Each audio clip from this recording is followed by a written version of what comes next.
क्या होगा अगर किसी का जन्म ही ब्रह्मांड के नियमों को चुनौती दे दे?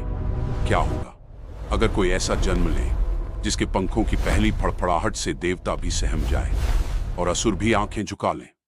आज हम बताते हैं उस जन्म की कथा जो इतिहास नहीं, ब्रह्मांड की धड़कन है। गरुड़ का जन्म, जो सिर्फ एक घटना नहीं बल्कि शक्ति का विस्फोट था। कैथा लैब, जहां मिलती है ऐसी कहानियां जो आपकी सोच बदल दे। ऐसी कहानियां सुनने के लिए चैनल सब्सक्राइब करें। कश्यप आशी की दो पत्नियां थीं, विनता और कद्रू। दोनों ही संतान की इच्छा रखती थीं। एक दिन कश्यप ने प्रसन्न होकर वरदान दिया, तुम दोनों संतान पाओगे, लेकिन फल तुम्हारे धैर्य से तय होगा। कद्रू ने मांगा 1000 नाग पुत्र। विनता ने मांगा 2 शक्तिशाली पुत्र जिनकी महिमा स्वर्ग तक गूंजे। कश्यप ने वरदान दिया और दोनों के गर्भ में दिव्य अंडे प्रकट हुए। कद्रू के 1000 अंडे जल्दी फूटे। हजारों नाग शिशु जन्म ले चुके थे, लेकिन विनता के 2 अंडे सालों तक नहीं फूटे। विनता की प्रतीक्षा बेचैनी में बदल गई। एक दिन अधीर होकर विनता ने एक अंडा तोड़ दिया और वहीं हुआ ब्रह्मांड का पहला अन्याय। अंडे के भीतर से निकला एक तेजस्वी बालक, पर उसके शरीर का ऊपरी हिस्सा विकसित और निचला हिस्सा अधूरा।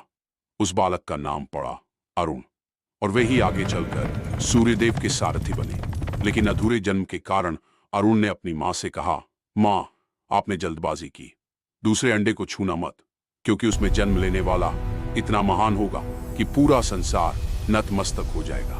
विनता कांप गई। उसने प्रतिज्ञा की कि दूसरा अंडा नहीं छुएगी। और फिर वो क्षण आया। साल बीत गए। आकाश शांत था, पवन स्थिर, और सभी लोग किसी अदृश्य शक्ति को महसूस कर रहे थे। अचानक धरती कांप गई। वनों में पक्षियों ने एक साथ चीत्कार किया। देवलोक में आभा बढ़ी और महासागर की सतह पर तरंगें उछल पड़ी। दूसरा अंडा फूटा, एक प्रकाश जिसने सूरज की रोशनी को भी फीका कर दिया, और उस प्रकाश से निकला गरुड़। स्वर्ण पंख जिनकी हर पंख सूर्य की किरणों जैसी चमकती थी, नयन जैसे तपते अंगारे, और शरीर जो आकाश को भी तंग कर दे। देवलोक सहम गया।